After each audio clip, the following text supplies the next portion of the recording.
Bueno, buenas tardes a todas, a todos.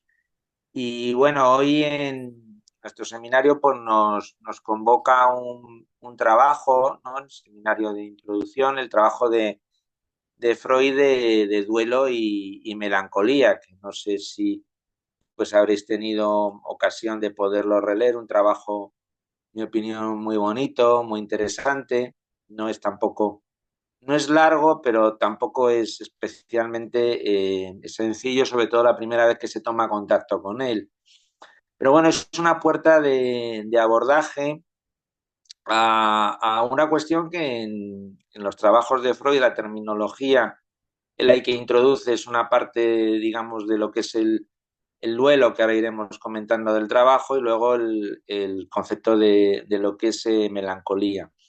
Pero claro, quería un poco empezar refiriéndome a también lo que está sucediendo en la clínica actual y que nos convocó precisamente a un coloquio en la Fundación Europea para el Psicoanálisis que hicimos en Madrid, en el Ateneo, que tratamos de introducir la cuestión hoy en día para el psicoanálisis de lo que era un término que fue debatido profusamente y que a algunos les incomodaba también muchísimo escuchar, que era la cuestión de lo que llamamos depresión, depresiones, angustia, ¿no? Quería un poco empezar por ahí para luego referirme inmediatamente lo más rápido posible a ese trabajo y volver de alguna manera un poco haciendo un circuito. Hoy en día la utilización en clínica de algo que sí se usaba antes como melancolía cada vez es un término menos en principio utilizado y en un momento en concreto, sobre todo desde la eh, Asociación Psiquiátrica Americana, desde allí vino la palabra depresión, que es la que pues en el común digamos, del público escuchan, oyen, a nivel de artículos, se dice la depresión, el flagelo de la época, se afirma por la OMS más de 120 millones de personas padecerán depresión, en fin, ese término circula, otros como trastorno bipolar, en fin, todo lo que se relaciona con esa palabra está ahí, una palabra que también toma últimamente el lenguaje no psicoanalítico porque bueno pues porque está ahí.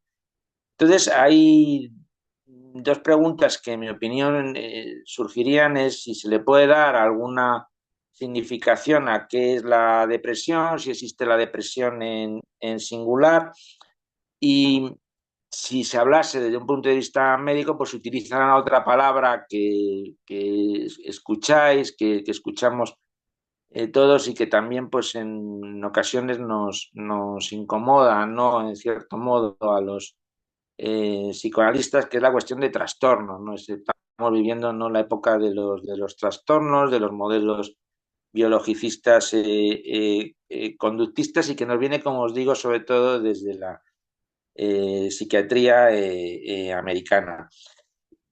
Por mencionarlo, ¿cómo lo definen ellos? Lo llaman alteración persistente de estado de ánimo, cuyo componente, lo llaman semiológico como componente fundamental, es el descenso del humor, que termina siendo triste y con una marcada alteración de actividad psicomotriz y modificación de varios ritmos biológicos. Y esto luego se acompaña de una serie de clasificaciones, de tablas que corresponden a lo que es el manual de clasificación de enfermedades que surgió como os digo, en Estados Unidos, el DSM, que ya va por su quinta edición. Yo no tengo, en principio, nada en contra de esto, es decir, que exista el DSM, no, ni entro ni salgo en ello, ¿no? Es un aspecto fenomenológico, un aspecto descriptivo de algo que está ahí, pero esa es otra perspectiva para hablar de la que nosotros trabajamos desde el psicoanálisis y creo que es importante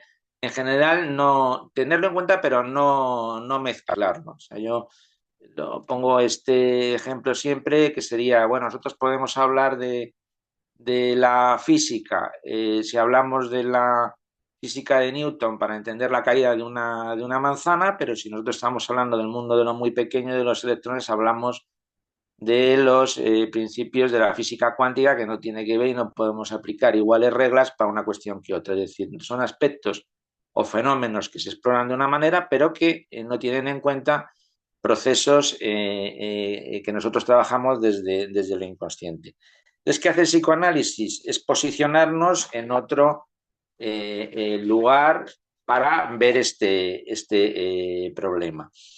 Desde la psicopatología, la depresión sería tres significados. El síntoma, un síndrome con lo nuclear como tristeza y bueno, realmente habría luego una serie de clasificaciones, mecanismos, el tratamiento, en fin, como un tratado médico. La pregunta sería si la depresión como tal se podría entender en singular, ¿no? Pues sí, para algunos lo tipifican como eso, como un trastorno con distintas clasificaciones, depresión mayor, de bipolaridad, de distimia, en fin, entran dentro digamos, de un fondo clasificatorio que está ahí. Ahora, estos estados, estas situaciones existen, o sea, existen y se les da una terminología fenomenológica y que entraría dentro de lo que sería estados depresivos. Ahora bien, para nosotros, y en lo que estamos trabajando desde el psicoanálisis y desde el seminario, como veis, vamos trabajando aspectos estructurales, hemos hablado de la psicosis, hemos hablado de la neurosis, hemos hablado de la histeria, hemos hablado de la obsesión, hemos hablado de la perversión, y ahí nosotros nos manejamos en nuestra clínica, pero si os fijáis, no hemos hablado ni de una estructura depresiva, ni siquiera hemos hablado de una estructura melancólica, sino que estos estados afectivos atravesarían o pueden atravesar de alguna manera eso que los clínicos tratan de englobar como un trastorno o una enfermedad. Estos estados afectivos pueden atravesar o pueden encontrarse en cada una de estas estructuras. Para nosotros hay este trabajo, aparte que ha habido otros de anteriores incluso a Freud, de Karl Abraham, ¿no? Sobre lo que era lo que los clínicos de la época en las clasificaciones de Kraepelin llamaban como melancolía, pero para nosotros el trabajo Princes desde psicoanálisis, que creo que es uno para mí muy, muy exquisito en esta conceptualización de la aproximación, sería el de duelo y melancolía. Y ahí sí que se podría, ¿no? Lo cual es también discutible, está en discusión hablar de una psicosis melancólica, introducir a la melancolía, no esas depresiones que la llamarían mayores dentro de lo que hemos estado hablando como una estructura de tipo psicótico allá entre lo que sería la paranoia, la esquizofrenia, encontrar en algunos casos concretos, ¿no? Y también hay que decir que cada vez se ve menos en la clínica actual esa psicosis melancólica, psicosis maníaco-depresiva, también llamaban otros, ¿no? Con defensas de tipo maníaco. Ahora bien, los hechos de depresión se nos multiplican, eso es cierto, en esta civilización del malestar, sin llegar a ser estas profundas melancolías, son quejas que escuchamos en la clínica y esas quejas son ese malestar difuso, inapetencia para vivir, imposibilidad de desear, seguro que lo escuché, incapacidad, agotamiento, fuertes angustias e insomnio que acompañan a un cuadro clínico que algunos pues los clínicos, la psiquiatría ha incluido en ese término llamado depresión y que, como digo, a nosotros no entramos en esa parte, en hablar como una estructura, sino como hechos que suceden, clínicos que están y que nos encontramos.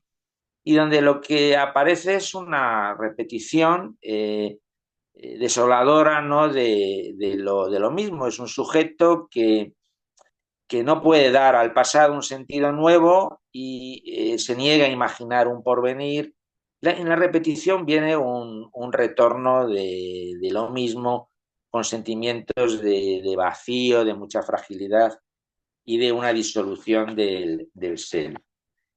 Lo, lo que pasa es que esto no es directamente a este malestar que encontramos, no es a lo que, en mi opinión, se está refiriendo Freud cuando nos abre su trabajo de duelo y melancolía, que se publica en el año 17. Pero sí nos da pautas para tratar de comprender, y luego os lo comentaré con una viñeta clínica, ¿no? También mía de un paciente que se aproxima bastante a lo que Freud trabaja digamos, en esta publicación. Eh, él, lo primero decir que él va más allá de la enumeración de síntomas. Freud no se detiene en esto, es un trabajo de metapsicología en ese sentido, el trabajo, en mi opinión, de duelo y melancolía. Freud se aparta de la posición más médica o neurológica, aunque en algunos momentos también no la deja, pero quiere ir más allá a comprender o entender una serie de fenómenos clínicos como puede haber en la melancolía, pero comparándolo con otra situación que no sería propiamente una situación, llamémosla patológica o clínica, que sería como el duelo. El duelo, algo que sí que es un término que nosotros conocemos y que tiene que ver con las pérdidas. Lo interesante es que Freud en el trabajo, como habréis podido ver, lo que habéis estado leyendo, nos compara el estado normal de duelo con el estado patológico, de alguna manera, de la melancolía. Está jugando en el trabajo con esa comparación.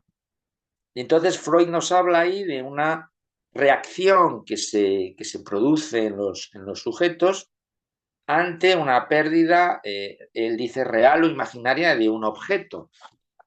Y ahí nos podemos encontrar con pérdidas que todos hemos podido encontrarnos, que es una experiencia humana, que es una experiencia personal, ¿no? De cada uno, puede ser una persona amada, pero no solo eso, puede ser la pérdida de una abstracción, puede ser el país, puede ser la libertad, puede ser un trabajo, pero lo interesante no reside el fenómeno en la pérdida en sí misma, sino en la forma en que esa pérdida va a quedar significada para sujeto. Es decir, qué fantasías inconscientes, qué pensamientos conscientes van a organizar la manera en que esa pérdida, cada uno de nosotros, podemos sentirla. Y la verdadera pérdida de eso que llamamos objeto va a requerir que junto a la persistencia del deseo, de ese objeto que se ha perdido, se lo represente también de alguna manera como inalcanzable.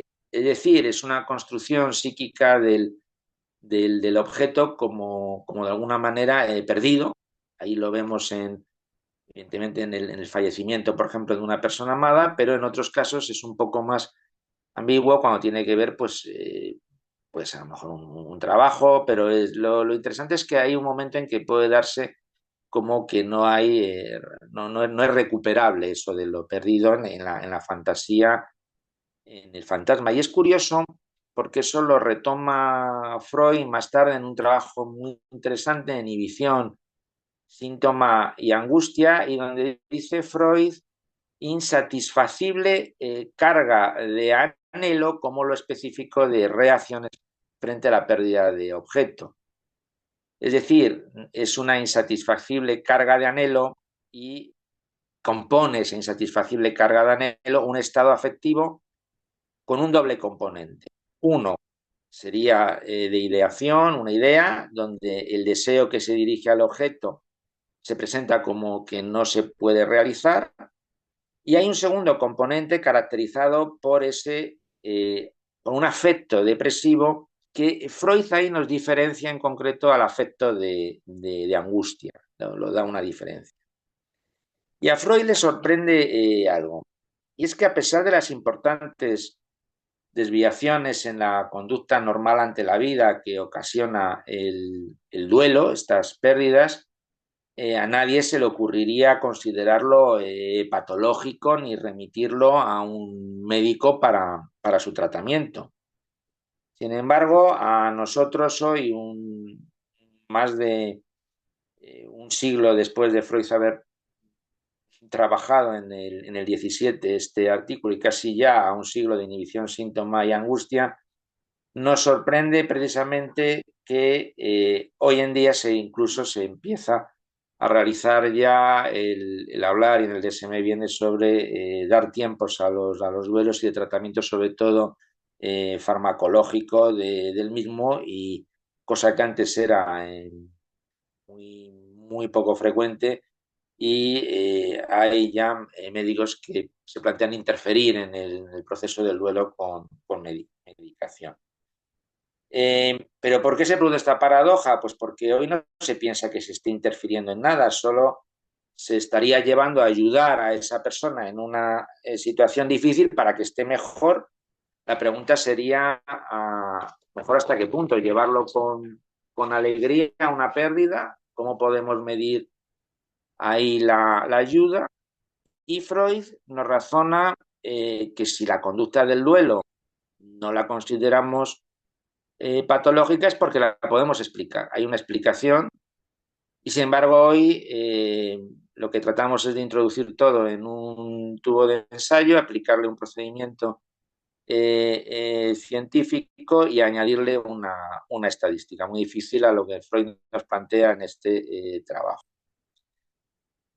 Volviendo al artículo Duelo y Melancolía, efectivamente tanto el duelo como la melancolía presentan un ánimo dolorido, desinterés por el mundo exterior, hay pérdida de la capacidad de amar, inhibición de la actividad productiva, pero hay una diferencia en un aspecto que está presente en la melancolía y que no está en el duelo, y son las autoacusaciones, la autodenigración, que se puede extremar en la situación melancólica en una delirante expectativa y necesidad de castigo.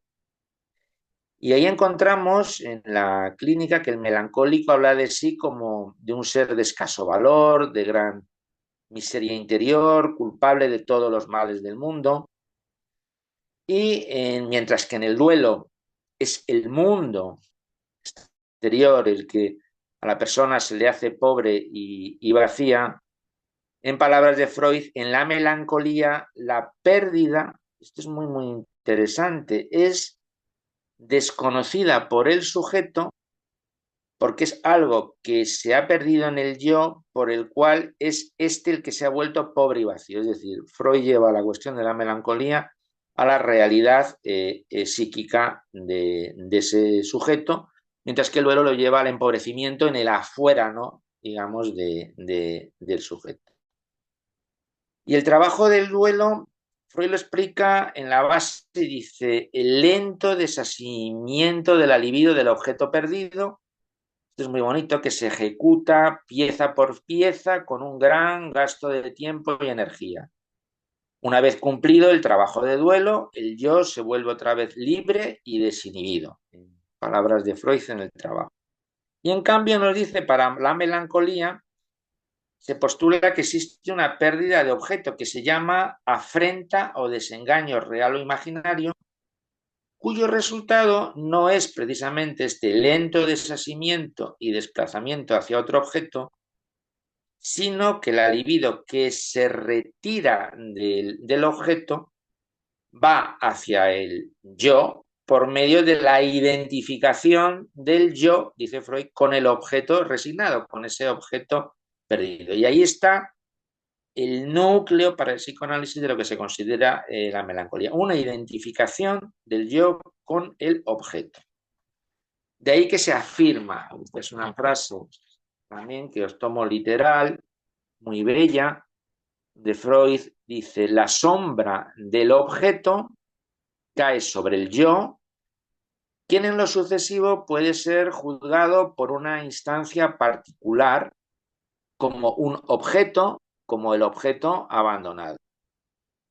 El conflicto, entonces, que hay entre el yo y la persona, por ejemplo, amada perdida, se transforma entre, dice Freud, un conflicto entre el yo crítico, se está refiriendo a la instancia que luego se trabajará en el yo y el ello, el superyo, entre el yo crítico, la instancia crítica, y el yo que está alterado por esa identificación, porque hay una parte del yo que se ha identificado ahí precisamente con ese objeto perdido. Si precisamos algo más, podemos ver que en la pena normal vamos a esperar del tiempo que la supere.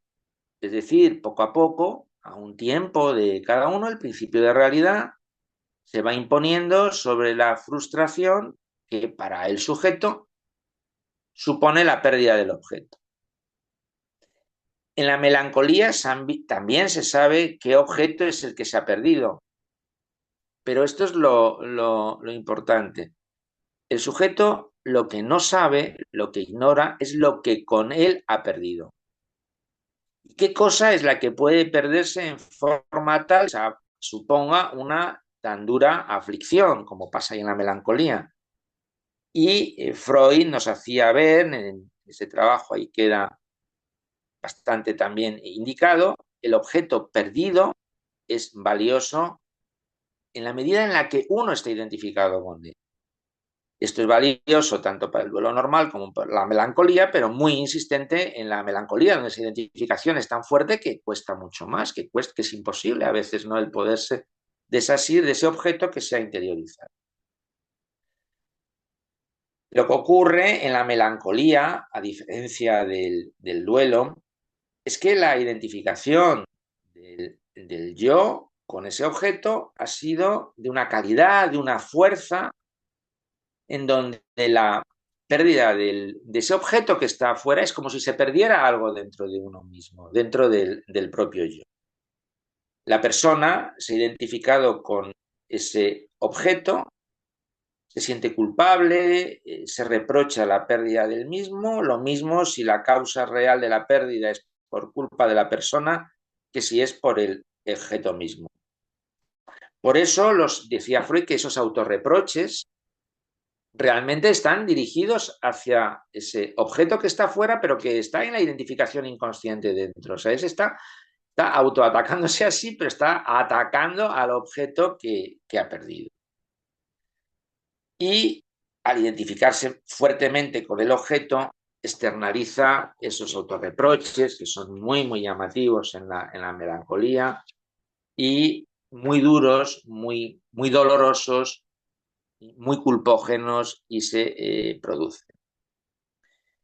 Freud nos dice que una identificación de esta índole con un objeto solo se verifica si el modo de relación con las cosas, las relaciones objetales, dice Freud, son de tipo oral.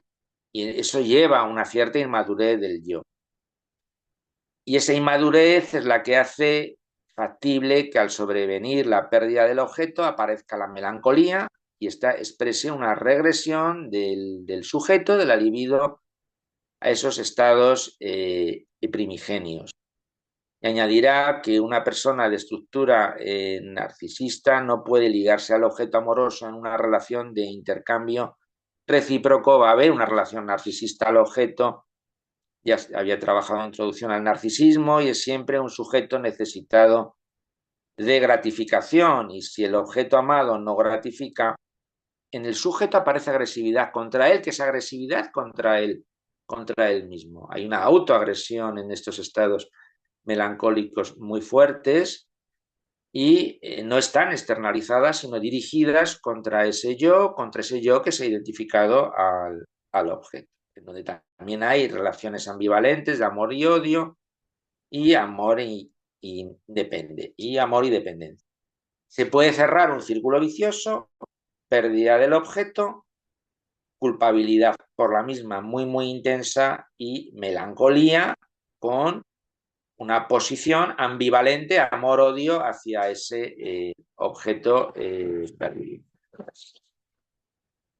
Tanto en el duelo normal como en la melancolía, la desaparición del objeto amado en la realidad va a exigir que la libido se retire de cada recuerdo, de cada esperanza, que hasta entonces estaba ligada a él.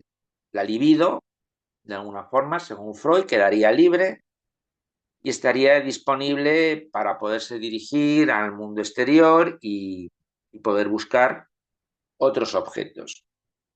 Pero, dice Freud, debe clausurarse cada recuerdo pieza por pieza dolorosamente. O sea, Freud introduce que tiene que haber lo que él llama, igual que se hablaba del trabajo del sueño, un trabajo del duelo, y ese trabajo del duelo implica un dolor. Atravesarlo implica ese dolor. Para que al final la inhibición pueda desaparecer y de esa forma vuelve el interés por los objetos del mundo. Pero para que esto suceda son necesarias ciertas condiciones. Me voy a referir a tres de ellas. Sería imprescindible saber qué objeto se ha perdido.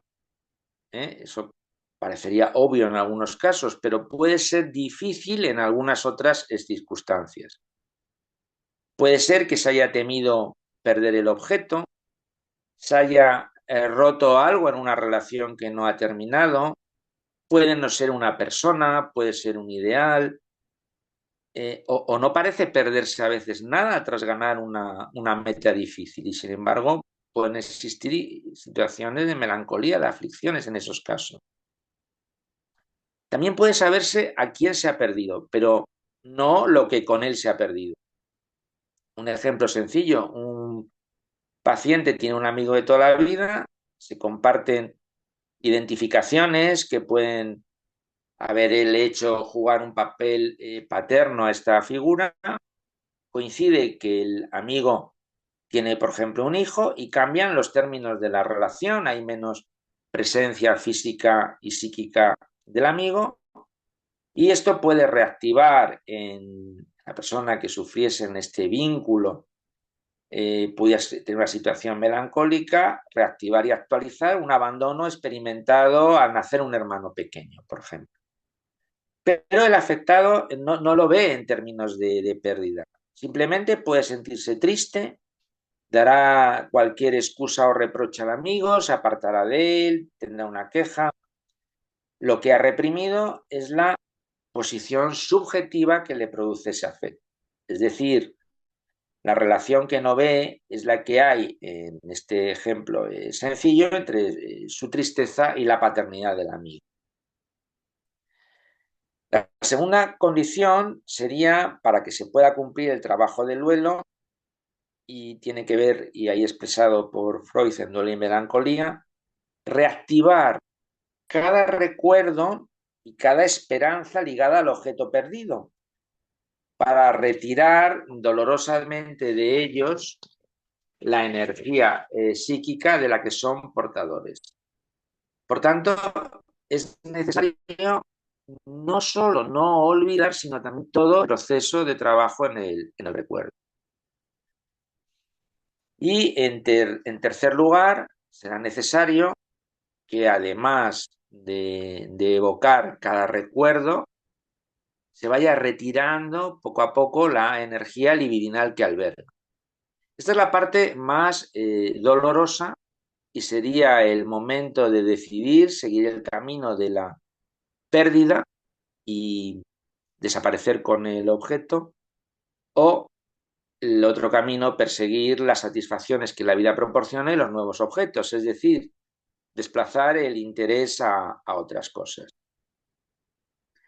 ¿Qué está pasando hoy en día? Pues que los estados afectivos que se tratan de modificar inmediatamente por drogas, pueden ser legales, pueden ser ilegales en otros casos por una experiencia únicamente de satisfacción, bloquean en el que, o pueden bloquear, ¿no? Hay que hablar siempre con, en fin, no estamos diciendo que en un momento pueda ser necesaria una cierta ayuda, pero es verdad que pueden bloquear que esta tarea se efectúe. Entonces se me ocurrió un ejemplo que era eh, a los que conduzcáis, ¿no? Es decir, si pisamos en un coche, no los que tienen cambio automático, los antiguos, ¿no? Que tenían en cambio de marchas y embrague, si pisamos acelerador y embrague al mismo tiempo, el deprimido, llamaríamos hoy, patina en el duelo, hay un patina,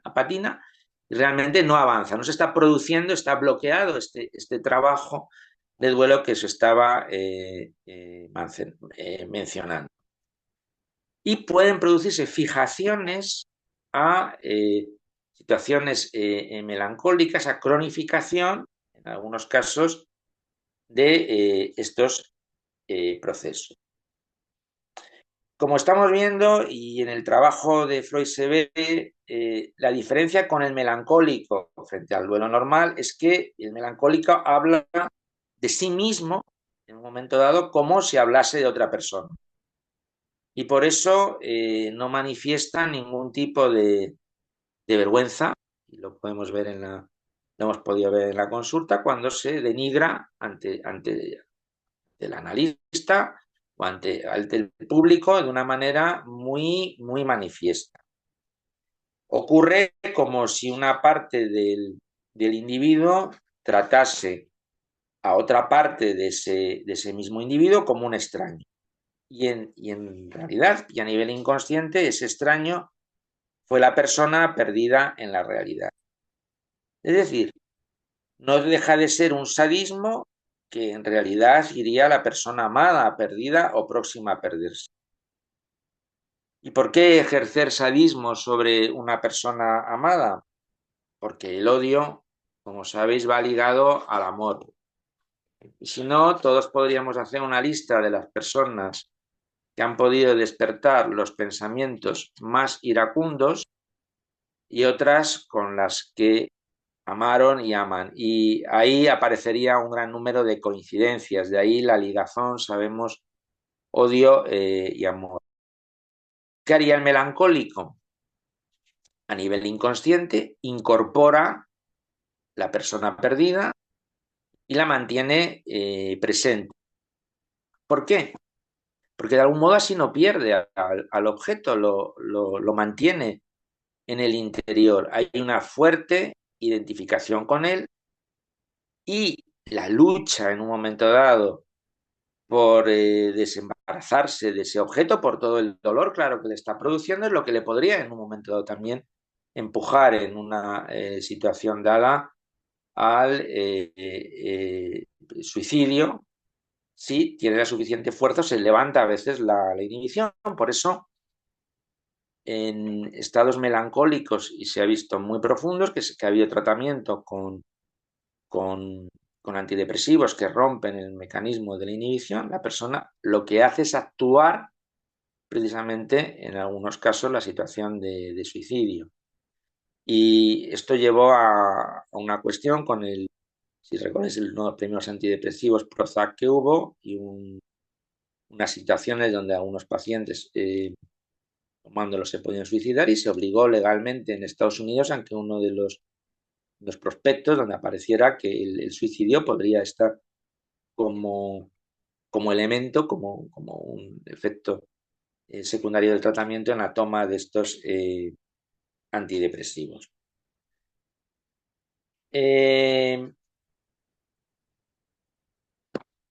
Bueno, visto esto,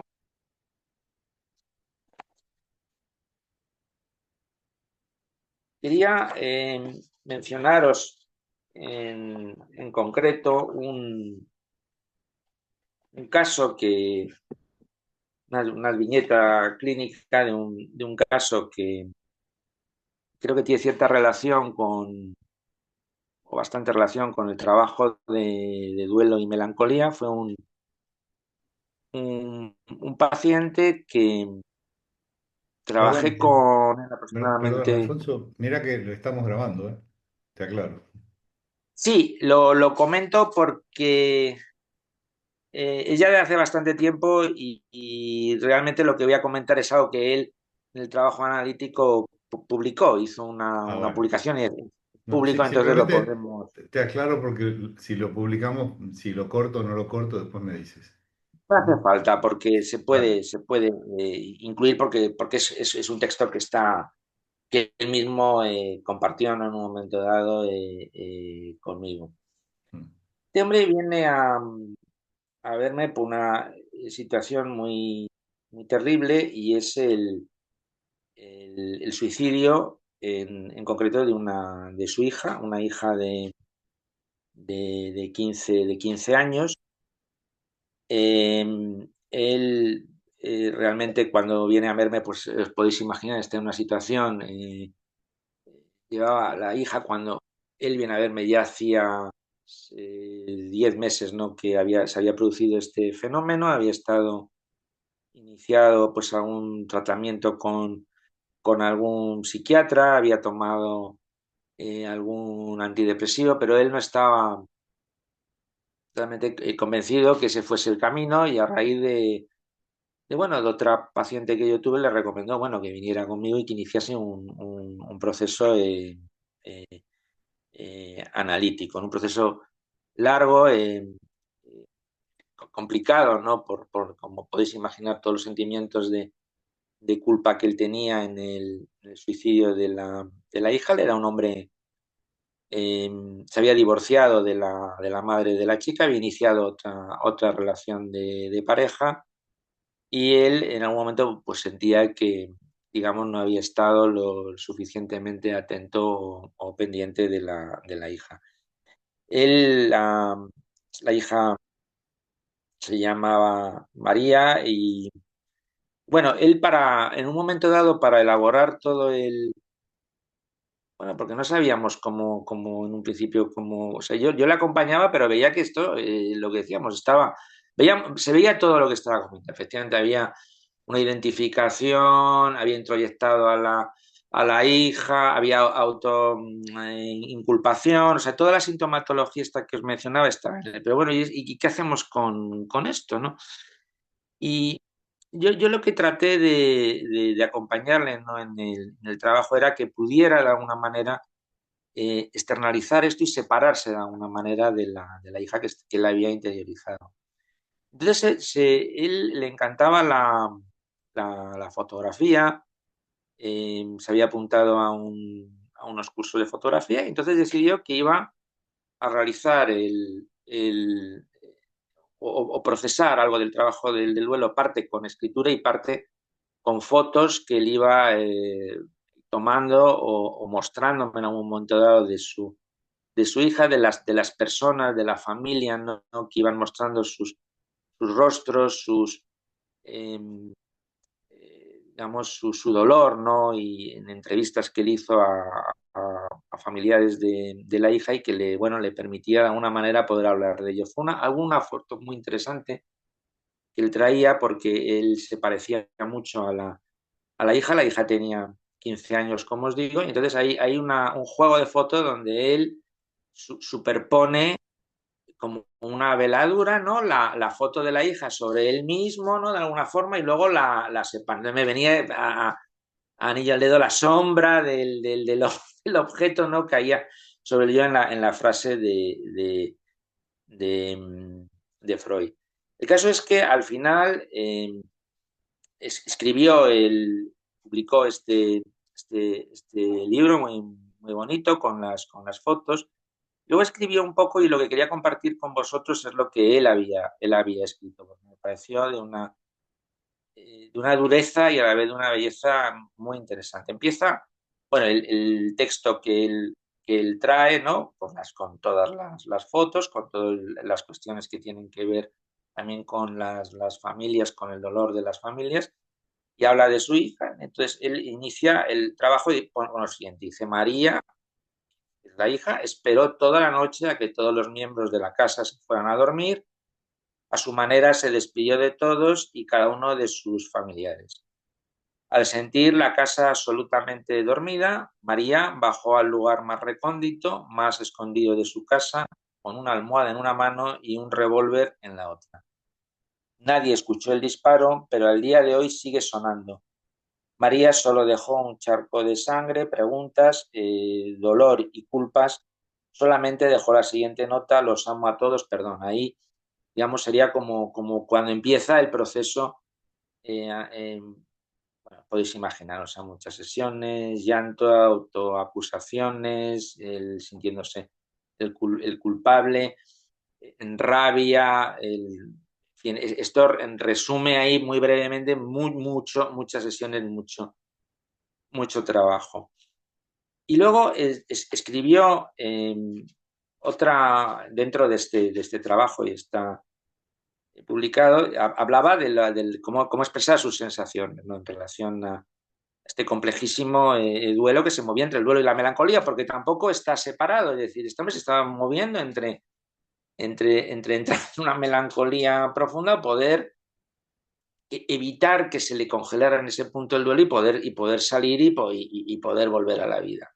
Entonces, él hace una referencia y dice: la niebla es referida en muchos casos en la literatura como la metáfora a la penumbra, a la desesperanza o a la tristeza. Hemingway la describe como aburrida y melancólica. Muchas escenas en películas de suspenso, incluso de miedo, utilizan la neblina como una herramienta muy eficiente para transmitir un ambiente de misterio y de terror. Hasta en algunas escenas la neblina esconde peligros que se encuentran al alcance de la mano, pero al mismo tiempo son sombras completamente invisibles. Sufrir el suicidio de una persona allegada conlleva a un duelo muy diferente a todos los demás. Como papás nos preocupamos por proteger a nuestros hijos de accidentes, drogas, alcohol, abusos sexuales e innumerable cantidad de terrores que como responsables nos llenan las noches de pesadillas. Pero para empezar, el suicidio es un mal inimaginable, es un asesino silencioso. Nos avisa cuando entra al hogar, produce terror y vergüenza en sus víctimas hasta provocar una desesperanza irremediable. Para los sobrevivientes de este acto es como si de repente descendiera sobre uno una capa de niebla pesada, densa y helada. Al igual que al difunto, es una sensación que produce una profunda desesperanza. Como dice el refrán popular, todo tiene solución menos la muerte. El dolor, o en este caso el frío helado del clima, aminora con el pasar del tiempo, a manera que el sol sale por encima de la niebla, ésta se disipa hasta que la luz empieza a compenetrar esa densa capa de vapor helado. Sin embargo, la humedad, el frío y la sensación permanecen. A pesar de que la niebla se haya desvanecido, el dolor de un suicidio está presente hasta que se vuelve parte de uno mismo. Es una neblina permanente con la que se aprende a vivir. El suicidio es un legado de dolor y añoranza persistente, una niebla que en este caso nunca se va, donde siempre quedan preguntas más que respuestas. Quedan culpas sin perdonar y añoranzas sin calmar. A diferencia de otras muchas tragedias, el suicidio no trae consigo ninguna lección mística, ninguna consolación. La presencia de la melancolía, del terror y del misterio se quedan grabadas en nuestras vidas. Seguir adelante es lo único que aprendimos los que nos quedamos en esta existencia. Eventualmente levantar la frente como lección a los supervivientes es el único legado al que podemos aspirar. Redefinirnos como padres, como seres humanos, como amigos, buscar la luz y siempre la luz es nuestra misión.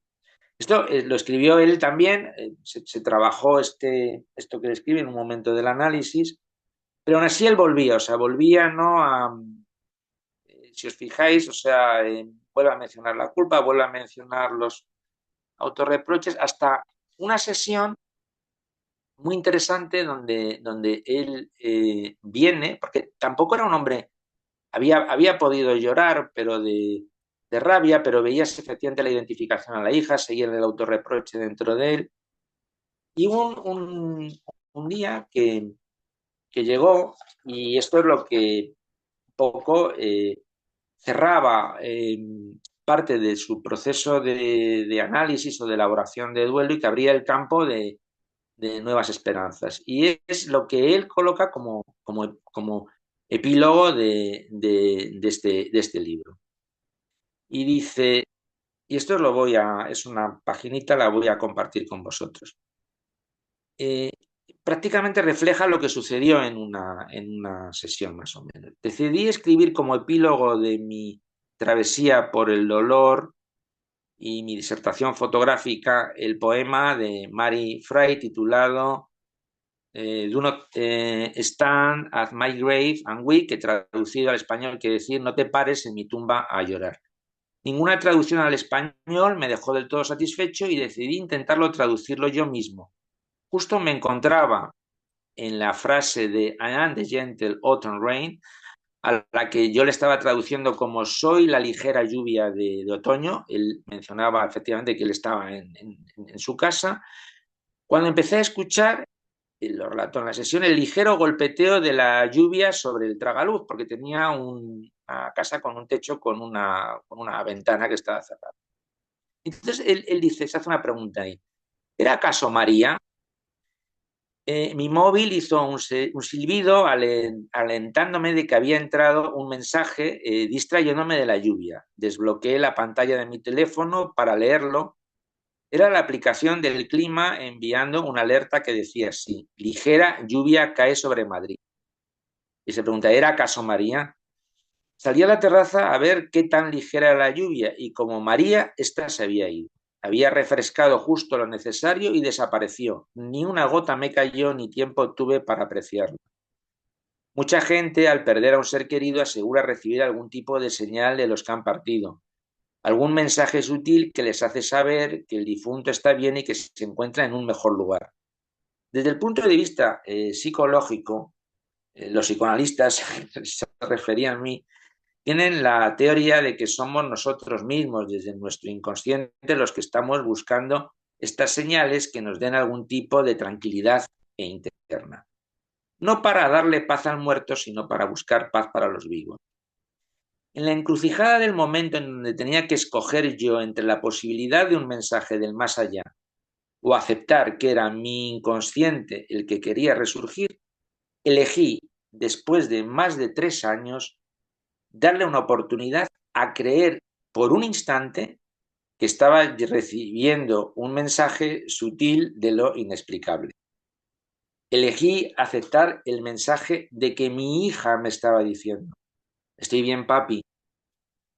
Ahí se separa, estoy bien, papi, ¿no? Él habla de su fantasía, era un hombre con mucho sentido, muy inteligente también del humor. Estoy bien, papi. Y de la nada, inesperadamente lloré. Ahí lloró y lloró en la sesión, fue una sesión llanto, llanto. Lloré de tristeza y de alegría. Lloré de añoranza y de extrañeza, lloré de alivio y por primera vez en casi más de 3 años mi llanto fue sin sentir lástima por mí mismo, sin el autorreproche. Lloré, me di cuenta que sobre todo estaba llorando porque finalmente, después de más de 3 interminables años, estaba aceptando que mi hija se encontraba en un mejor lugar. Lloré porque la estaba dejando ir. Aunque todo ese tiempo los que la habían mantenido viva en mí, lo que lo había mantenido viva en mi memoria, había sido mi propia rabia, mi coraje, mi incredulidad y sobre todo mi profundo dolor.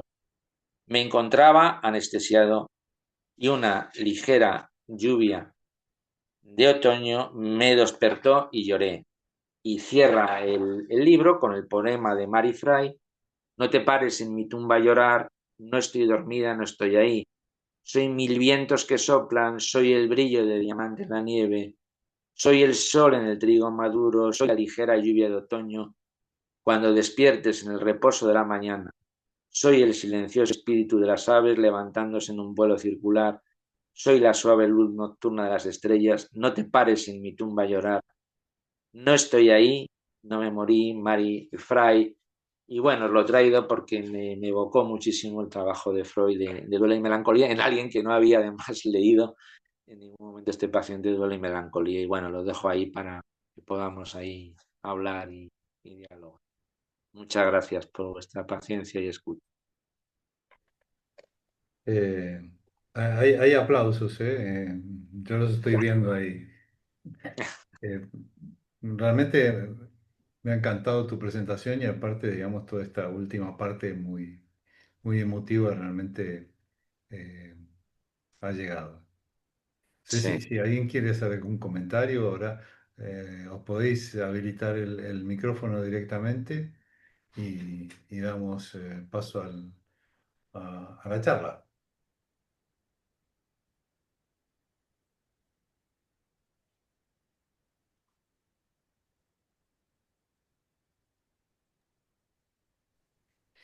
Silvina, Hola a todos, ¿qué tal? ¿Cómo No, están? Bueno, gracias, Alfonso. Muy muy chula tu presentación y, y claro, me ha llevado a la clínica, ¿no? Y a pensar en casos bueno, que nos llegan, ¿no? Y quería compartir con vosotros a ver si lo compartís, lo difícil que es llevar adelante en la clínica estos casos, ¿no? Es como un remar contra corriente, es como algo que te tiras, que lleva el cuerpo del analista hacia abajo. Es una cosa, ¿no? ¿No? ¿No? Y cada sesión, ¿no? Esta cosa como si uno tuviese que remar y tirar o sacarlo del pozo, ¿no? Esta cosa de no saber por dónde abordar, qué palabra, qué intervención, ¿no? Lo difícil, ¿no?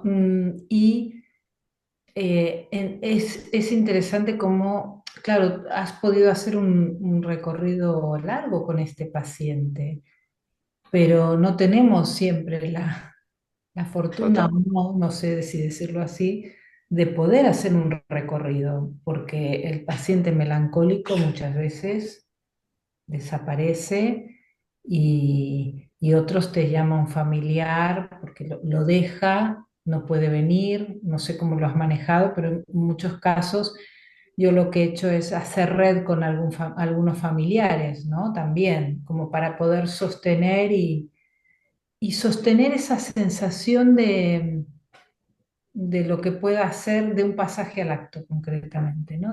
Sí, sí, Del paciente, sí. totalmente. Totalmente de acuerdo contigo. Y efectivamente hubo.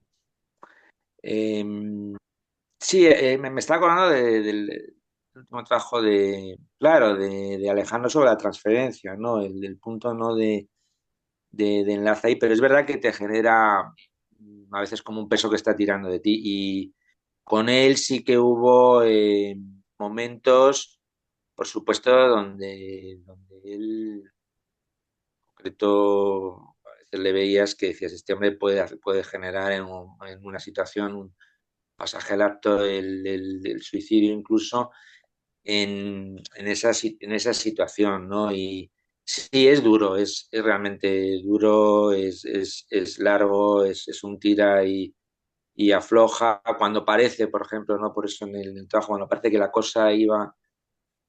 Claro, hay además momentos en que sí, que la intervención, él en las dos partes donde él escribe esa primera parte hay como más intelectualización, yo creo, pero cuando yo vi que él sentía, no sé, se descongelaba, sentía, fue ahí, cuando él genera esa fantasía, eso de la lluvia, cuando él llora y ahí se produce, digamos, pues una sensación mía también de que pude tirar un poco de él, ¿no?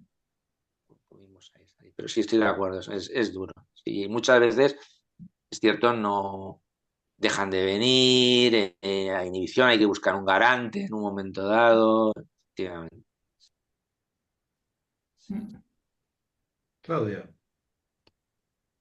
Bueno, bueno, gracias, Alfonso, porque siempre está bueno volver a estos textos que, como decía Silvina, no nos hace pensar todo el tiempo en cuestiones clínicas. Y yo quería retomar algo que vos habías dicho, que me parece que es importante. Primero, que la melancolía se puede presentar en las diferentes estructuras clínicas, ¿no? Que no es lo mismo una melancolización de un duelo en una neurosis que, por ejemplo, una melancolía en una psicosis, que el abordaje es diferente y la dificultad también es diferente. Pero también esta diferencia entre el duelo y la melancolía, ¿no? Que el duelo es un proceso normal, esperable incluso, porque a veces esto, como lo mencionabas, parece como que es un dolor que no se permite, ¿no? Como que rápidamente hubiera que suprimirlo, porque, bueno, porque es obviamente que son dolores insoportables, son dolores que a veces son muy difíciles de sobrellevar para quienes han tenido una pérdida, digo, en el sentido de una pérdida real de un ser querido o una pérdida, sea como sea que se presente, incluso muchas veces tiene que ver con una situación que se venía viviendo y que de repente ya no se sigue viviendo, que ha habido un cambio, digamos, en el rumbo de las cosas en la vida de alguien. Y bueno, es un proceso, ¿no? Es un proceso respecto de eso que se ha perdido, pero nada, pensaba más que nada en la dificultad de la melancolía en la psicosis, ¿no? Que pareciera como que tiene peor pronóstico, o por lo menos más difícil, digamos, el pronóstico en esos casos. ¿Cómo lo pensabas vos, Alfonso, esto? Sí, es cierto, ¿no? En lo que se ha llamado la... Claro, ahí el juego ahí en la psicosis efectivamente melancólico cuando se produce... yo a veces lo que trato, ¿no? En un momento dado, porque ahí hay mucha... en esa autoacusación, en esa autoagresión, sacar de alguna manera la agresividad, incluso si se puede, en la transferencia hacia afuera, que no la introyecte, pero son los casos más duros, más complicados y el problema es cuando entra con muchísima fuerza la cuestión de la inhibición. O sea, la inhibición a veces es muy potente y luego lo terrible es el sentimiento de culpa. O sea, cuando los psiquiatras probaban con todo tipo de tratamiento, lo más difícil para erradicar es esos sentimientos de culpa tan delirantes, donde dice, pero qué culpa tiene esta Mm, persona? O lo ve, pero sigue y sigue y se termina, ¿no? Vive un infierno, ¿no? Ya en vida.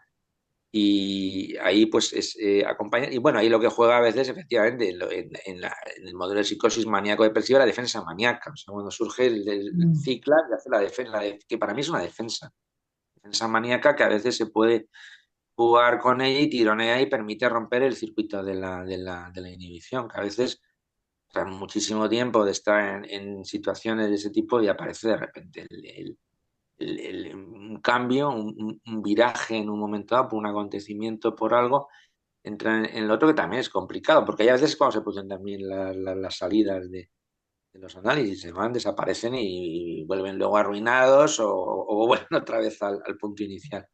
Son los casos más complicados ahí. Lucía, Sí, ahí está. Bueno, Alfonso, muchas gracias. Me impactó, la verdad, el caso que presentaste. Aún así, pienso que es increíble el trabajo que pudo hacer contigo y a partir del arte, ¿no? En este caso, la fotografía y la escritura. Menos mal que tenía su analista y tenía eso también, porque Esos la verdad es que recursos, entre el duelo imposible de la pérdida de un hijo y el suicidio, que creo que es algo muy difícil, no sé si es posible de simbolizar eso, ¿no? Y después, con respecto a lo que comentaba Claudia recién, eh, yo por lo menos siempre lo había pensado en la diferencia esta entre melancolía, ¿no? Y lo que es un trabajo de duelo normal y esperado como parte de la vida que todos atravesamos pérdidas, sí que había entendido los procesos melancólicos tal y como lo registra Freud en este texto, más del lado de una estructura psicótica, y por eso creo que él también diferencia, ¿no? El proceso de duelo del duelo patológico, ¿no? Donde él explica que un proceso de duelo, que podemos pensar en una estructura neurótica, sí que puede verse obstaculizado y cronificado en el tiempo trayéndole muchísimo dolor e inhibición a la persona, porque no se ha podido seguir bien ese proceso que es esperable y normal, entre comillas, ¿no? No sé cómo lo piensas, Alfonso, eso.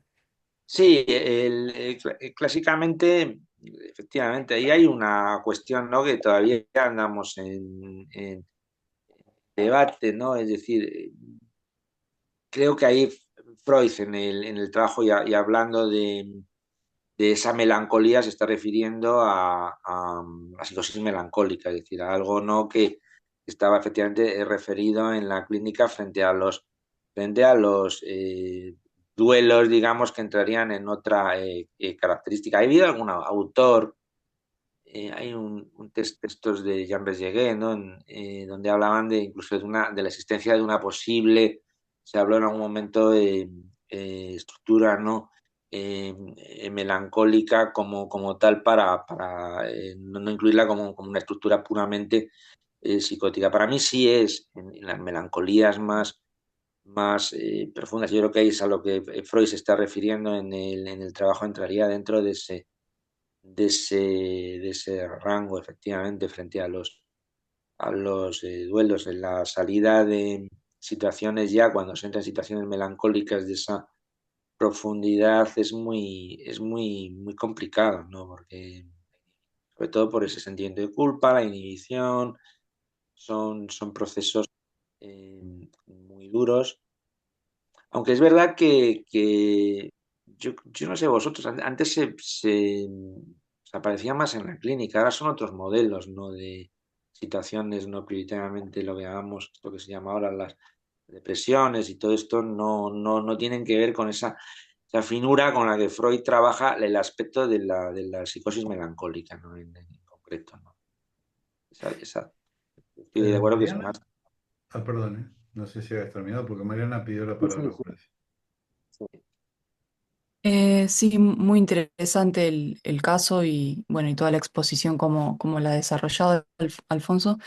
Quería comentar sobre esta cuestión de la diferenciación de la melancolía, cómo se produce en las neurosis, ¿no? Creo que podríamos hacer como tres diferencias, lo que sería el proceso de duelo más o menos bueno, lógico e incluso saludable, podríamos decir, porque es necesario también cuando se produce una pérdida de estas dimensiones. Eh, y cómo también ahí entra el juego, digamos, el tiempo como variable, ¿no? Porque es muy complicado también determinar qué tiempo se podría considerar saludable o incluso necesario para procesar un duelo cuando también es algo de lo más singular que puede haber en cada sujeto, ¿no? Que podemos decir que más de 2 años es o que menos de 2 años es totalmente relativo. Incluso en los procesos en los que ese duelo se da, no, digamos, no tiene una relación directa con la pérdida, como sí ha sido en el caso de tu paciente, sino cuando remite a pérdidas anteriores, ¿no? Cuando tal vez el proceso de duelo se está viviendo en el momento porque yo qué sé, porque se murió el canario y eso remite a una pérdida eh, de una muerte que no se haya procesado, por poner un ejemplo así ridículo. Pero luego, por otro lado, estaría lo que sería, bueno, claro, cuando digamos, cuando ya ese proceso se prolonga en el tiempo o no se elabora o sigue insistiendo ahí la angustia en esa melancolización dentro de la neurosis, aún creo que estaríamos, digamos, eh, dentro de las posibilidades de hacer un trabajo analítico. Ajá. Mientras que la melancolía dentro de la psicosis, o sea, bueno, de las melancolías dentro de la estructura psicótica, el trabajo tal vez tiene más que ver con un acompañamiento, pero lo que se puede conseguir es muchísimo menor. Porque tal vez en las melancolías psicóticas lo que se produce ahí es que justamente esta sombra del objeto perdido que recae sobre el yo es tan avasallante que se transforma directamente en el objeto de desecho, el sujeto. Y ya, o bien el sujeto es el objeto de desecho y por lo tanto la intervención va desde decirle dúchate o, o- o limpia la casa o sal de casa, eh, o el objeto de desecho digamos, lo proyecta en el otro y por lo tanto es al que se dirige el psicótico el que es una mierda. Claro, Inclusive el analista, terapeuta o acompañante, sea como sea. Entonces el trabajo ahí, desde el mismo momento en que la transferencia no se puede trabajar de la misma manera que en los casos de neurosis, es donde todo se complejiza de otra manera, ¿no? totalmente de acuerdo contigo, Mariana. Está el tiempo, efectivamente lo dices bien, en los duelos no podemos... Es verdad que hay un momento donde parece como que digo, el duelo se queda ahí como enquistado, que no tiene que ver con el acompañamiento que se puede hacer en una psicosis melancólica, y quedaría ahí con todo el ataque, que es muy interesante, es todo el ataque al analista, también hay que decirlo, hay que soportar, digamos, en un momento dado, e incluso yo diría, atreverme a decir, no digo fomentar tampoco, pero la salida frente a la autoagresión, ¿no?, que provoca, ¿no?, incluso la posible tentativa de suicidio, a que esa agresividad, digamos, no violencia, no pueda ser en ciertos modos utilizado en pantalla la figura del analista, pero va a aparecer también proyectado, y son momentos muy complicados también de tolerar efectivamente en el análisis. Luego hay otra cuestión en el tiempo, tendréis también alguna experiencia, cuando estos duelos no, de repente quedan ahí como congelados, como que no es exactamente una psicosis melancólica, pero prima ante la pérdida la situación de desamparo del sujeto. O sea, hay una paciente que no hay manera de que ahí en un momento dado viene un divorcio, pierde a los padres, y entonces hay un sentimiento, no, porque hay que hacer una sedación terminal a la madre, lo cual está perfectamente justificado, donde gira todo el tiempo en torno a la culpa, la pérdida de la... Pero el problema está en el desamparo, en la regresión a una situación infantil de desamparo donde está necesitando a papá y a mamá. Entonces, como que sale la parte más regresiva de desamparo, de freudiana, del desamparo, entonces no sale porque está siempre queriendo no retomar algo, un objeto que le produzca el amparo. Y ahí sí que se producen situaciones que siendo estructuras más de tipo incluso neurótico, y cuesta muchísimo por eso, porque encuadran ahí. Entonces, bueno, el analista es una figura un momento de apoyo, de acompañamiento, etcétera, pero empieza a volver en los sueños, por ejemplo, en los sueños vuelvo a soñar que estaba papá, mi mamá vivo, y bueno, y entonces yo, como es que apliqué pues si no la aplicaste tú, la aplicó el médico, era necesario, se estaba muriendo, no, sí lo entiendo, pero vuelve otra vez ese punto. Y claro, y ahí es donde se produce, sin ser ahí en concreto una, una psicosis. Ahí puedes interpretar, que tiene interpretación, pero a veces choca, no termina por esa posición en el desamparo. Sin embargo, tienes razón ahí, Mariana, claro, en la psicosis es un acompañamiento ahí lo que podemos hacer ahí. Bueno, Sí, es un poco lo que se llamaban las terapias de holding, es decir, sí, de de Holding, sostenimiento.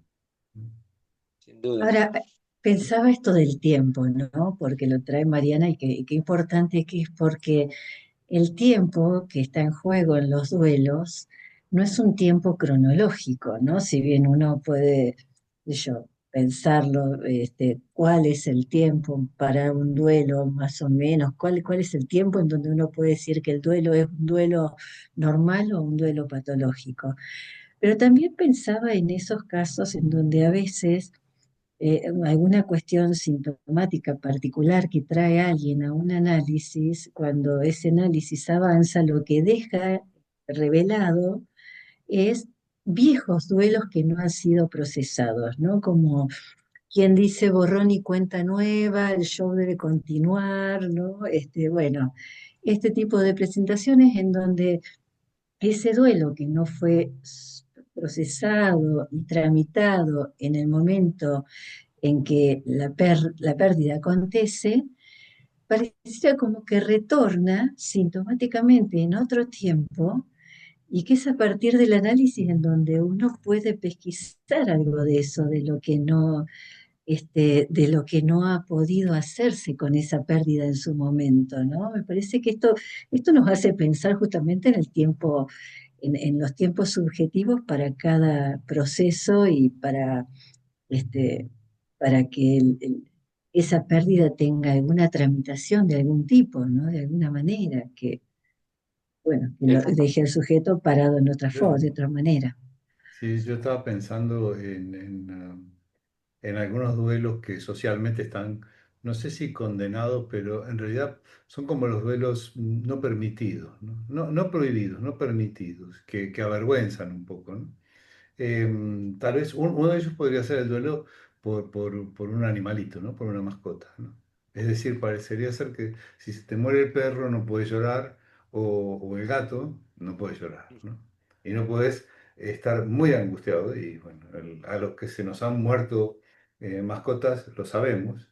Yo, mi última gata, pensé, se me murió un ser querido, ¿no? Sí, Y yo intenté acelerar el duelo y no, fue absurdo porque, es decir, cuando se murió la gata la metí en una bolsa como pude y llamé al ayuntamiento para que vengan a buscar, tiré la arena, tiré todo y puse donde estaba eso un mueble para no recordar y cada vez que entraba ahí me ponía a llorar, o sea, no, por más que yo Claro, quisiera acelerar sí. ese proceso, no lo podía hacer.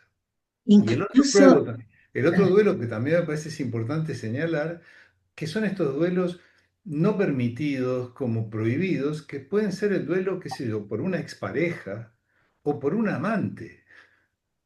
Es decir, eh, ¿cómo se procesa ese duelo, ¿no? Es decir, una persona tiene derecho a tramitar esa pérdida claro. de alguien que fue importante en la vida de uno. Son incluso cosas... está buenísimo esto que decís, Ale, porque a mí me hace pensar otras cosas, bueno, nosotros que estamos, que hemos migrado, ¿no? Que hemos venido de otro país y nos hemos instalado, que uno escucha acá, por lo menos a mí me pasa, de escuchar en pacientes que han dejado su país con una decisión personal, ¿eh? O sea, que parece como que desde el momento en que eso es una decisión personal, te lo tenés que bancar, lo decidiste vos, y como si eso no diera lugar a que por eso que se dejó, por esa vida que se dejó, por eso a lo que se renunció, por esta nueva vida elegida, también hay que hacer un duelo a veces, Claro que sí. eh, ¿no? Totalmente. Pues sí. Duelos que son a veces, como bien decís, como si no se permitieran, pero es verdad, yo estaba viviendo también en una paciente, ¿no? En análisis, eso que me comentaba, eh, porque me hablaba de, yo lo decidí, yo quise venir, bueno, pero vamos a trabajar esa parte porque hay un duelo. Y lo que dices, claro, también yo digo, las marcas que quedan y que reaparecen de los duelos que se reabren también, que se reabren porque no han sido suficientemente elaborados y se vuelven de nuevo a retramitar y se enlazan con otros, es muy, muy interesante. Sí, sí, porque la eh, cuestión es que es lo que perdemos ahí con esos objetos. sí, Bien. Silvina levantó la mano, pero eh, Iván ha escrito cosas en el chat que, no sé, como no se pueden mostrar, pero puedes hablar, Iván, aunque no puedas salir en la cámara, puedes hablar, ¿eh? Eh, Porque él pone aquí, bueno, lo voy a leer. Me parece muy Sí. interesante del proceso del duelo. Ah, no, no sé muy bien si lo habéis comentado, pero hay una cosa que me parece muy interesante del proceso del duelo, y es, digamos, como la adopción de una segunda persona asociada al ser querido perdido. La adopción de sus costumbres, por ejemplo, y que a veces, en mi opinión, no permiten procesar esa pérdida como una forma de mantener vivo a ese ser querido. Yo pensé enseguida en la película de Hitchcock, Vértigo, donde, Vértigo. sí, bueno, en realidad era la persona que estaba reemplazando, ¿no?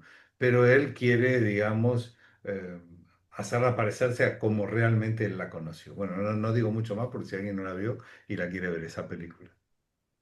Bueno, no sé si Alfonso quieres comentar algo y Silvina también, que había levantado la mano. Silvina me parece que ahí iba a comentar. Siguiendo la línea de lo que estábamos hablando, del tiempo por un lado y de los desarraigos por otro, Y las pérdidas de los amigos, ahora que hablas de la pérdida del mascota y esto, que hay, ¿no?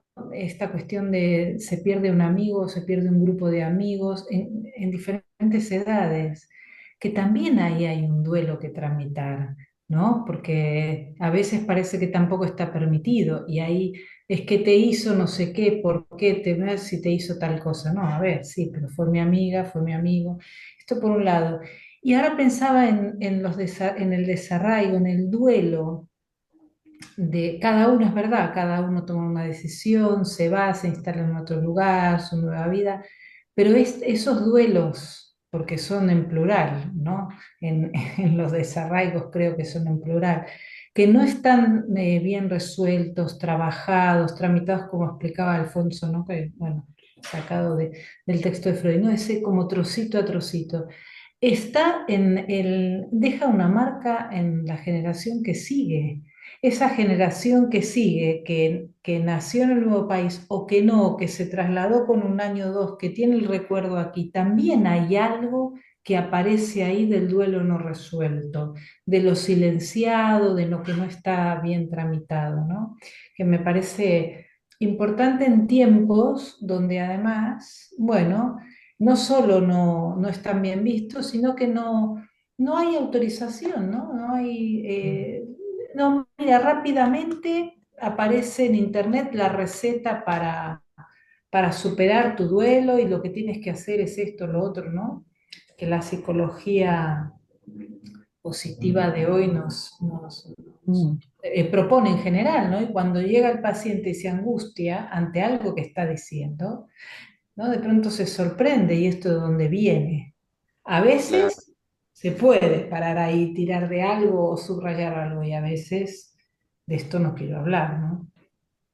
Como si se le exigiera a la sociedad actual y la psicología está tan positivista, se exigieran unos tiempos y unas condiciones. Y entonces nos ha pasado, ¿verdad? Que llegan y parece que hay una vergüenza en expresar esas penas o esa rapidez que se está pidiendo. A mí una de las cosas que más dramático me pareció precisamente del último DSM, que hasta ahora por lo menos se había repetido, es que también en los duelos estaba introduciendo la cuestión de la medicación para, vamos, rápido, ¿no? Para colocar a la persona ya en movimiento, en su espacio, en su lugar, no recuerdes, no, adelante, o sea, olvídate de esto. Exacto, es justo lo que estáis comentando ahora, sin duda.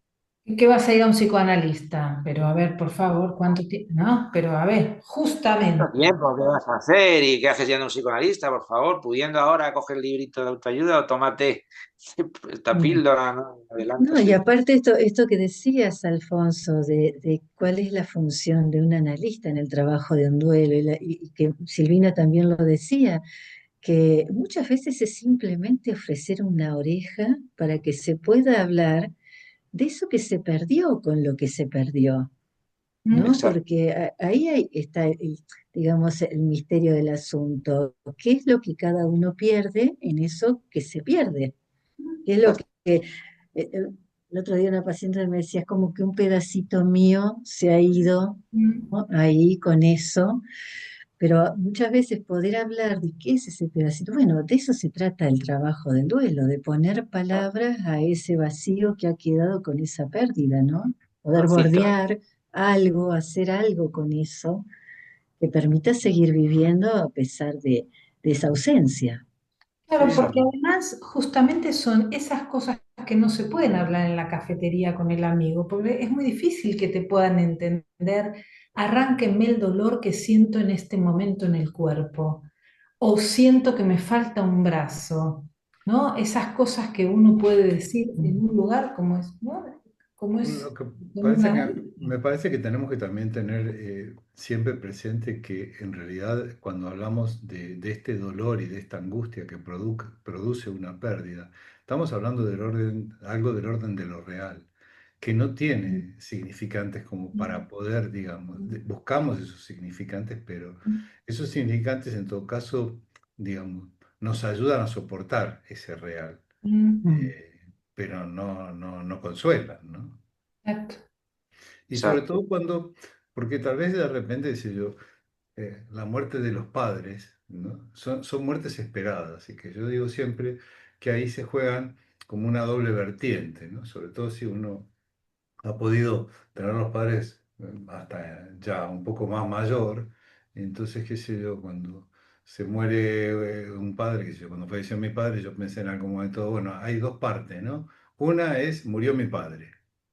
Bueno, tenía 91 años, y la otra era el niño que decía, se murió mi papá. Por Claro, supuesto. por Entonces, supuesto. había que tratar de, bueno, ver cómo hago coincidir estas dos cosas y cómo le digo al niño que tengo adentro, bueno, mira, tenía 91 años, ¿no es cierto? Entonces, bueno, este tipo de cosas, bueno, las podemos hacer si hacemos algún recorrido, ¿no? Pero a veces no se puede, y a veces justamente el escuchar y este tipo de intervenciones que tal vez en un momento difícil, como yo pensaba en la muerte de un hijo, eso no debe ser sencillo de superar, ¿eh? Y no sé, no creo que no se debe poder superar, ¿eh? No, queda siempre una, efectivamente, estoy ahí, Alejandro, queda una cicatriz ahí grande. Sí, yo creo que eso, porque los padres, ¿verdad? Efectivamente, bueno, pues por lo debido del niño interno, pero un hijo, a mí me parece que hay una cicatriz que queda, sin duda. Eh, Pero bueno, cicatriz pero que te pueda permitir por lo menos seguir en el mundo, ¿no? Ahí en la vida, ¿no? Ya estamos ya terminando. El próximo encuentro es el 6 de mayo, y va a estar a cargo, creo que de Claudia, ¿no? Sí, Es de Claudia, ¿no? sí, Sí, sí, y yo sí. no los voy a poder acompañar. Bueno, igual sí puedo, no sé, ¿no? Bueno, ya veremos. Porque voy a estar volando. Pero bueno, voy a dejar todo, digamos, en orden como para que se lo puedan pasar bien. O sea, igual me ven a mí, porque voy a dejar a alguien que se ocupe de abrir el Zoom, ¿no es cierto? Y ya después lo veré más tranquilo. Y después a la siguiente, que creo que es Lucía, quien va a presentar en la siguiente, sí, ya estaré, pero estaré del otro lado del charco. Bueno, Bueno, ¿algo más? Nada más. Nos vemos. Aquí hay algunos mensajes después, no sé si... Marta, para todos, muchas gracias por compartir. Esperen que no. Pueden hablar, ¿eh? Ah, bueno, muchas gracias, bueno, Alfonso. Muy Gracias a vosotros. interesante el Gracias, recorrido. Alfonso. Buenas noches a Gracias. todos. nos Buenas vemos. noches. Adiós, Un hasta abrazo. luego. Adiós. Adiós.